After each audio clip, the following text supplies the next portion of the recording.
out the main stage of QuickBooks Connect. It's about to start. It's a packed house in here. There is 5,000 people sitting here. So I'm gonna go get my seat and enjoy the show. Welcome to QuickBooks Connect 2018. The energy is electric, and we've got 3 days of incredible content for you.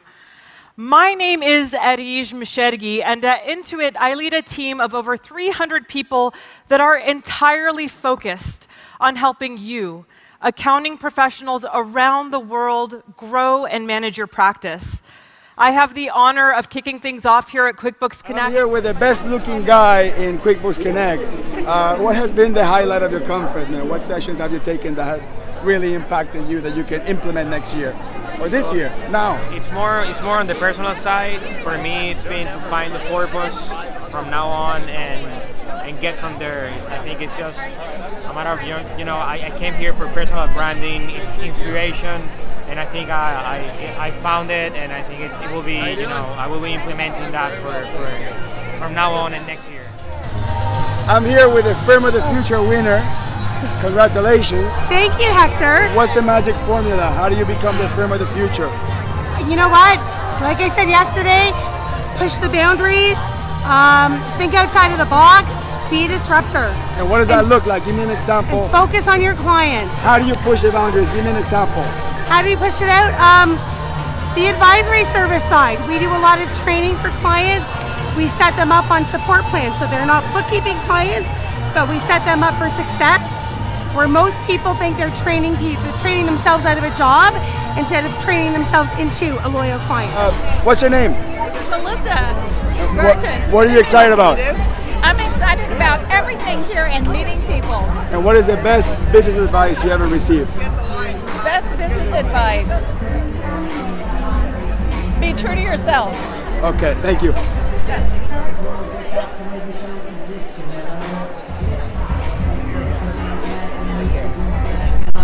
Walk with me, Brad. Walk with me. Where are we going? All right, where are we going? Where are we going? Give me, what's the best business advice you ever received? Best business advice I ever received is to question everything. Always be willing to challenge every status quo, every assumption. Step back and look at it with fresh eyes. That's the way new innovations are created. Great. And what is the best business advice you ever received? Oh. Yes. Yes. I don't know. You know what? Just be what type of advice? Be eager to change. Be open to change. Open to change? Open to change. Yeah. If you're not changing, you're gonna stand still. And what piece of advice seems to be very common that you're giving to a lot of your clients? I know advisory is customized, but what piece of advice seems to be a common theme that your clients are getting from you? Basically, I teach their clients to treat their clients with the same type of loyalty. Because the loyalty is everything. So if they're treating their clients special, keep treating their clients with the respect and getting the respect back, they'll have loyal clients forever. Thank you. Great, thank you, Hector. Thank you. What is the actionable item that you're going to implement? I want to find a purpose in my life related to my profession. That's what I need from now on. Yeah, okay. That I haven't worked on. And tell me about value pricing. Why do you do value pricing? I just don't believe in an hourly base price. I believe in the value that I provide to my clients. It's not about the hour, it's just the value it has for them. All right, thank you. What's up, YouTube? So we got Danielle here. Hi, guys. Danielle, what was the most stressful part about putting this event together? The most stressful part of this event was making sure that people would show up, and they are here, so it really was that stressful. Like, this is the best experience ever. And what has been the most satisfying fact, other than I came and honestly, the most satisfying thing is to help all of the product teams who have been delivering on all these innovations finally come to life and share what they've been working on. That's right, because awesome. people work on this forever, and now this is like our big unveil. So it's all the guys and girls across the globe who are developing our products, and that's actually the most satisfying feeling because they're the ones who get up and work hard for you guys every single day. Thank you. I won't hold you up. Thank you. Okay, bye. What about parenting advice? Give me some parenting advice. Best parenting advice is to know that every child is born with greatness in them and help them discover that inner greatness, and don't try to make them anything that they're not. Thank you, Brad. All right, I'm here with the Sir William English. Oh, well, I don't know about that. Who focuses on point of sale for the most part. That's it. What made you pick that niche and stay with it? Well, A, not a whole lot of people do it, and B, the retailers are one of the largest segments of our industry, and they need help. And tell me some common issues that you solve for retailers. Inventory. Inventory is huge. If you're not tracking, managing, and doing inventory right, you're going to be out of business. Cash flow is another huge issue. That's right. Lots of problems with cash flow. That's right. And between yesterday and today, what sessions have you taken that has inspired you to take some action for next year? I think Michelle Long. Michelle Long is always a great presenter, and also Seth David. Some of the stuff he can do with e-commerce is just huge. All right, so last question. Stacy, what is a common piece of advice that you seem to be giving to a lot of your retail clients or restaurant clients? It's not even just restaurant clients, all of my clients, is to make sure they keep on top of looking at their bank statements and credit card statements, because a lot of times they don't take a look at those. They just assume that it's all going to be handled, and they're never looking at that, and a lot of fraud is happening. And when people are coming to me, needing their whole year's worth of accounting done at once, and I'm like looking at something 18 months ago and going, hey, was this an authorized charge? And they didn't authorize it. We don't want to be finding that out 18 months later. So I'm really encouraging clients to stay on top of their bank feeds and looking at those transactions on a regular basis. Awesome. And what is the best business advice that you have ever received for yourself that you have implemented in your business? Do what you love. Do what you love. Be happy with what you're doing. Awesome. Thank you. Yay. I'm here with the fabulous Valerie. Hey, how are you? How are you? How's everything? Very good, very good. What has been the highlight of your show so far? Oh, the highlight has been just being here. This is like the going to the Super Bowl, going to the most exciting thing you can think of. It's my favorite week to be an Intuit employee. Yeah. I think what I really love the most is seeing the connections that people are making. Especially people who have maybe met online that are meeting in real life for the first time. That's right. It's like coming home, you're with your family here. We found our pack. And what is the most interesting person, business, accountant that you've met the last couple of days?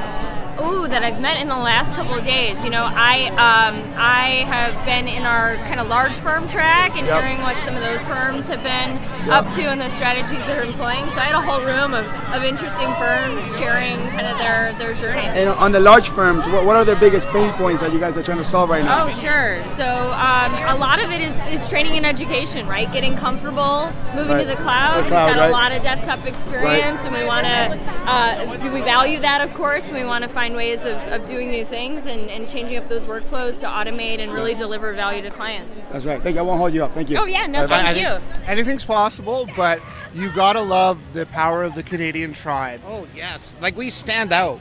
People tell us all the time, oh, the Canadians, and we make noise. Like, I was talking with Kelly, the founder of Chatta, last night, and he said his family was watching on a feed somewhere, and they were going, oh my God, where's all these people come from? Because we were noticeably like, we have Hector Garcia. Come on in, Hector. Hector, you have to come and have a chat. Yes, come join us. We're live right now on Facebook. Oh, and I'm also live on Facebook. You're also live. So this is like a double live. This is awesome. It's a dueling Facebook. So now we have to compare. Who has the better audio now? I wasn't live. I was kidding.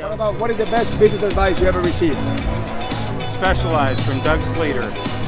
Pick a specialization and go deep. Thank you. All right. Come here. I'm here with Stacy, who's a specialist in the retail industry. Restaurants. Not point of sale or just restaurants in general? Restaurants. Okay. Restaurants and dive bars. Dive bars. Dive okay. bars. So how did you pick the specialty and build the courage to stick with it?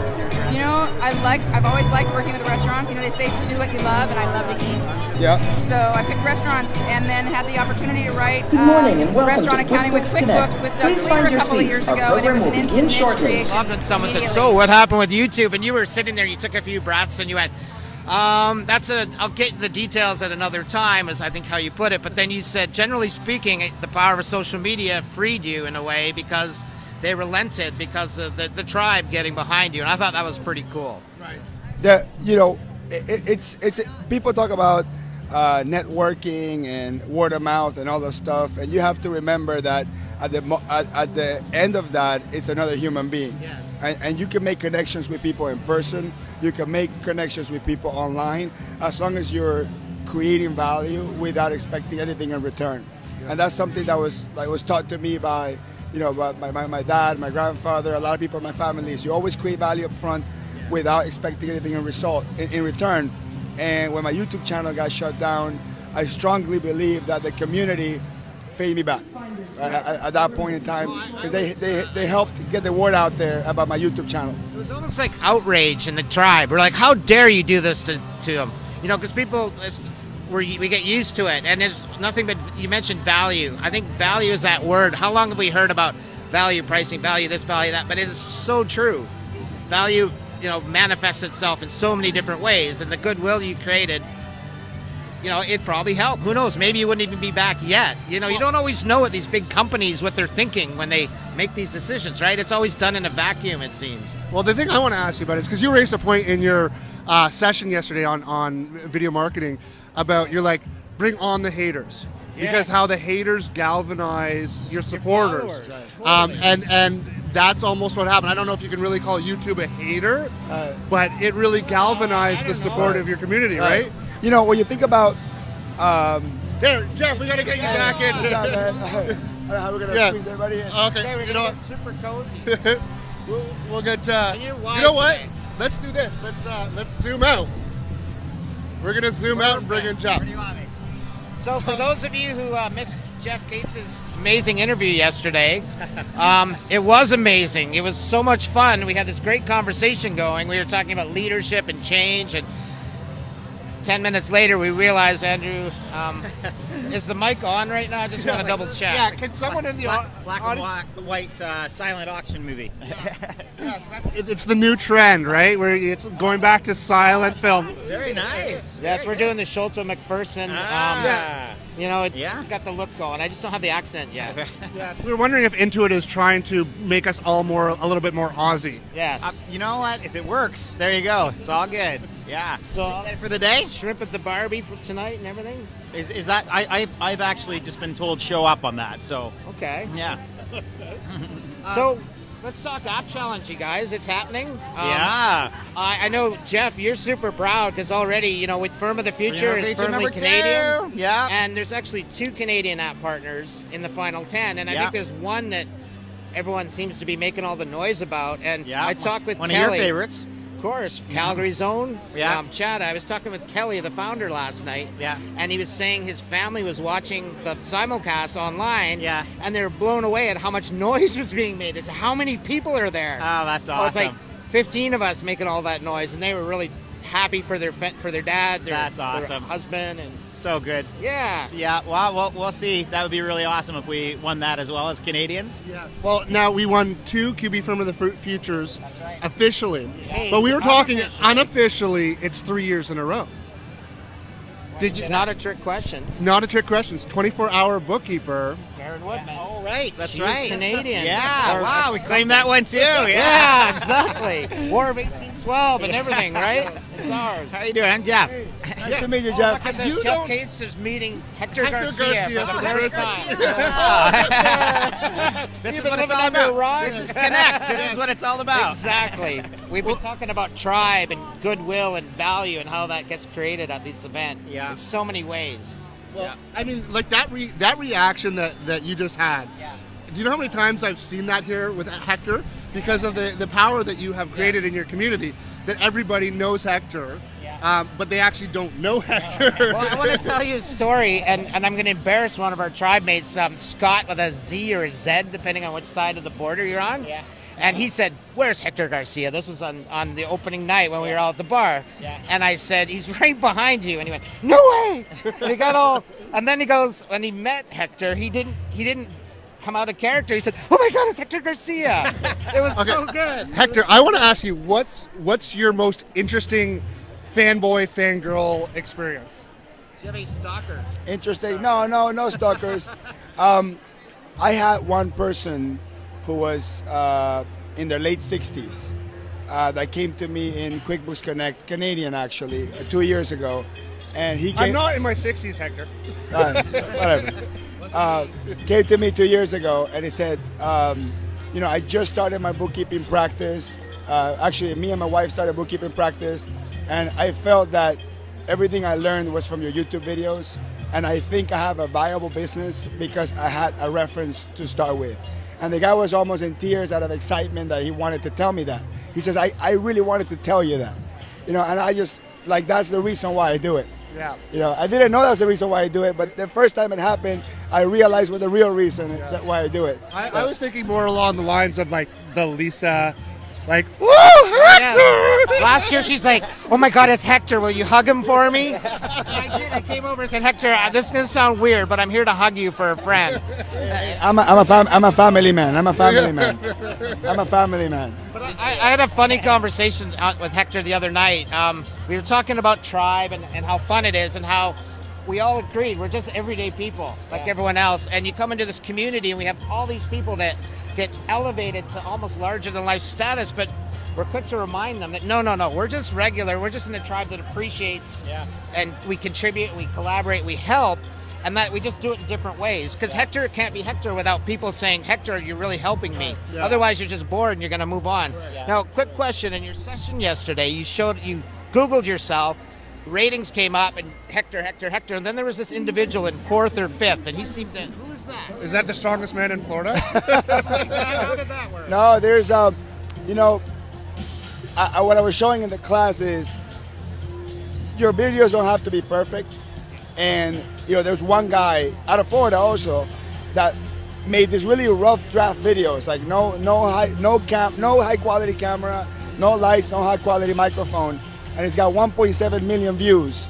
The top most watched videos when you search just the word accounting. You know, and you look at it and you're like, oh, that's a low quality video, nobody will watch it. But the surprising factor is that it's really not everything you put behind it. Sometimes it's the timing, sometimes it's who you cater to. All right, we got a 5-second warning here. Well, I think it's also the authenticity and the rawness. Thank you, Jeff. Appreciate you coming. But we're going? Yeah. Yeah! Standing out! Next to you guys. Yeah. I couldn't find them. They were low. No, they were. Are you live? Yeah. Hello, everyone. Welcome to this year's QuickBooks Connect. It's absolutely amazing. Hector's back. So I have a man crush on Brad Smith. I don't think you're the only one. Okay. I gotta figure out how do I turn this camera around? Right there.